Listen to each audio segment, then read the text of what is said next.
Hi, I'm Jake and I'm a real estate appraiser, and I'm going to answer the top 10 FHA required repairs that appraisers end up calling out often.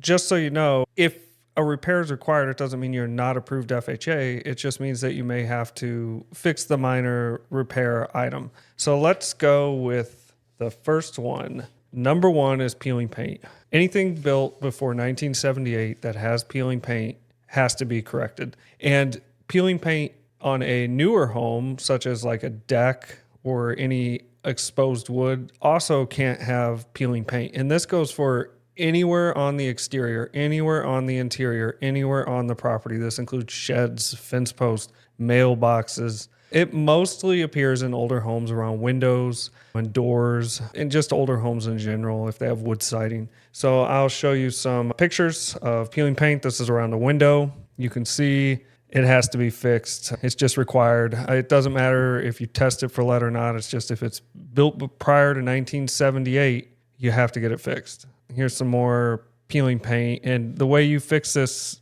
is you're supposed to encapsulate it. Usually a scrape prime paint. Don't leave the debris laying all over after you fix this. That happens a lot. Then you'll have a bigger problem than you had with just the peeling paint. Number two, handrails and guardrails. So a handrail is what you grasp to go up, and a guardrail is a prevention from falling from a greater height. The funny thing is FHA doesn't actually require you to have handrails or guardrails unless they're a safety issue. But some lenders can go above and beyond and require handrails. So you can get some weird things like where there's 2 steps and some lender makes you put a handrail above and beyond what FHA does. So this is why it gets really difficult. Do you need a handrail? Do you not need a handrail? At what point? FHA just says if it's a health or safety issue. They don't say what that health or safety issue is, but there's a lot of standards in the United States. The most common one is if there's more than 3 steps, you need a handrail. So let's talk about the differences here. If you look right here at this image, this is a guardrail. This is a handrail. So a handrail and a guardrail rail can be one mechanism, as is the case here. It's both a guardrail and a handrail. If the platform is above 30 inches, you need a guardrail. The guardrail itself has to be 36 inches. And there are actually a lot of rules on how graspable the handrails are. So you can look at some of these images. For example, if you were following codes, some handrails are not graspable. So if you see this image, I don't think many appraisers are going to get really strict on the handrail's graspability, but it is actually a code most places. Here's another example. Like these are all okay, and these are not allowed. You can't grasp it properly. And you do see these all the time. I don't think a lot of appraisers are calling those out, but if it has a handrail when it needs a handrail, but if you were getting very technical, these are safety. They're prohibited by most codes everywhere in the United States. Here's why you have to have codes, because people will put stuff up like this and call it a guardrail. This is a house I saw. They said, oh, we probably need a guardrail. The lender said, this is what they came up with. Obviously, that's not safe. That's why you have standards to reflect on. You can see their whole deck collapsed. And here's an example of a guardrail, and that would be approved one. This is a walkout basement that does not have a deck. It's like a 10-foot drop there. And again, 30 inches or higher generally needs a guardrail. And the guardrail has to be 36 inches or higher. And the spindles shouldn't be spaced further. I think some codes are 4-inch spear, can't fit through them. Some are 3.5. This is 2.5 inches. Here's one that would need a handrail and a guardrail. So the first 4 steps, you wouldn't need a guardrail here. You'd have a guardrail here. Can you see that? But this part wouldn't actually need a guardrail, but it would need a handrail. So you could put a handrail there and then just a guardrail to there, whatever's 30 inches or higher. So that's where it gets a little confusing. Guardrails and handrails. Those are very common. Number 3, utilities must be on and operational. So your water has to be on, your electric has to be on, your natural gas has to be on if it has natural gas, your propane has to be operational, and all the appliances and mechanical systems are supposed to be operational, so that are included. So you don't have to have a stove in an FHA, but if a stove is transferring, then it has to be operational. You can't test if a stove works if the gas or propane or the electric isn't on. You have to turn on a few faucets, you have to flush some toilets. That's the extent of the appraiser's inspection, but it does have to be operational. This is a big one. You tell them the water's not on, the electric's not on, or appliances aren't operational. Number 4, water heater extension pipe. So this is a weird one. FHA is very vague in a lot of ways, and you're allowed to have a lot of room for interpretation. But this one is one that does not have room. So here's when they sell a water heater. This is called a temperature, pressure, and relief valve. So if this water heater starts overheating and misoperating, this valve will flip and all the water will start pouring out because you don't want to get a blown up water heater that could kill someone or fly through the roof. And when this trips, all the water starts spraying out very hot water. And they don't sell the water heaters with the extension pipe. So you see this pipe right here. That's called the extension pipe. FHA actually mentions that you have to have this extension pipe. So the temperature pressure relief valve comes with the water heaters. The pipe does not. And I think the reason is the water heater companies don't know what kind of pipe you're going to need. So you can see people use copper, some people use plastic, and local little municipalities won't let you use plastic. Some make you use metal. So that's why the water heater companies just don't even put them in there. So that's called the temperature pressure relief valve. You of course need that. It comes with every water heater, but people install them and then they don't put the pipe. And it's supposed to discharge, if you follow the code, like within 6 inches of the ground. So that is actually specifically mentioned in FHA. Number 5, electric issues. Now, usually these are just minor. You don't have a plastic plate cover. Someone takes them all off, the light switches and the plugs, so they could paint the room. You get little exposed wires and stuff. Some are more serious than others. People take the dead front panel off of the electric panel and then it's all exposed. Now the GFC outlets, they're not specifically mentioned by FHA, but I would say about half of appraisers interpret that as a health and safety issue when it's in so many feet of water, and the other half don't. So if you go back to the code and you're building a brand new house, you actually have to have 20 amp circuits or 12 gauge wire going to 2 separate circuits for GFC outlets in every outlet in a kitchen and every outlet in a bathroom. But for some reason, a lot of appraisers interpret just the ones within so many feet of water need to be GFCI protected as a health and safety issue. And in fact, the code requires you to have an outlet within a couple feet of a sink. So you can't actually not have an outlet further than, apart from safety, it's just a code thing. So GFCI outlets are often called out. It's subject to interpretation, like I said, because it's not specifically mentioned. Same with smoke detectors and CO detectors. A lot of lenders go above and beyond, will require these for health and safety. So these are the kind of minor electric issues that get caught out.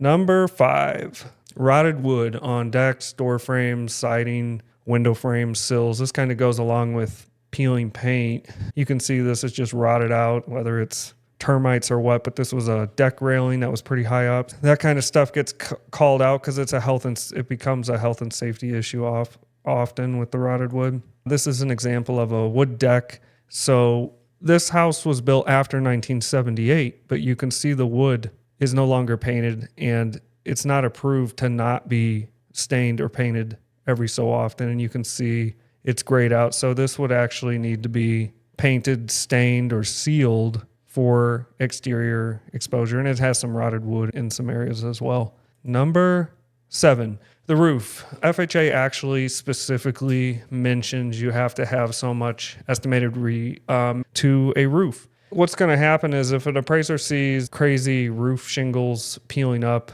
and something very obvious, they're just going to say, get a roof inspection. So here's another example. You can see there's missing shingles, things like that. So a little bit of age on a roof, I don't think most appraisers are going to mention. And we don't get on the roof, so we have to see it from the ground. But you can often see portions of the roof from the ground when you're walking the perimeter. But this one had a higher pitch. You could see it real obviously. It had missing shingles. It was curled up. It was a real problem. So that one's going to need an inspection for a roof and probably a new roof. Number 8. Additional inspections. So the most common one is real severe foundation settlement and large cracks. And we're talking like doors don't close, windows don't open, like the floor's all unlevel. Minor cracks that are a fourth inch or smaller, an eighth inch or smaller, they're vertical, aren't usually a big deal. But when you get really big horizontal basement foundation cracks, you get unlevel floors, things like that. And it's hard to photograph sometimes when you have a real bad unlevel floor. If I put a marble on the ground, it just roll away, but I can't show you in a picture. So sometimes an appraiser is going to have to require a foundation inspection when it's just an obvious settlement issue that they're not skilled to do. They're not an engineer. They're usually going to call for an inspection by a professional engineer in that state, whatever they want to call them. That happens sometimes when you have these severe issues. We try not to call them out for minor cracking or small issues or something like that. We're talking serious settlement issues. And the other thing is like major mold, like sometimes where it's very serious.